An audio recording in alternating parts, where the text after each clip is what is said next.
In today's fast-paced world, the government has developed numerous apps to make our lives easier. Let's see how these apps can help. Kisan, you won't believe how much easier my life has become thanks to these government apps. Government has really? I didn't even know that I have. Oh, they do take the Aarogya Setu App. It helps track COVID-19 cases and alerts you if you have been near to someone infected. Wow, it's useful, but what else? Well, there is a mParivahan app. You can use it to store your driving license and vehicle registration documents. No more carrying those bulky documents. That sounds amazing. I always forgot my license. Exactly, and for farmers there is a Kisan Suvidha App.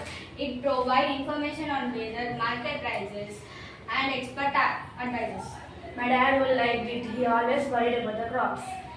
And if you need to file taxes, income tax department app makes it super easy. You can file your tax returns directly from your phone. So these apps are actually helpful. Absolutely, they save time, provide information and make government service more accessible. It's all about being a tech-savvy citizen. I need to download this app right away. Government apps are transforming the way we interact with public services, making our lives easier and more efficient. Embrace the change and become a tech-savvy citizen.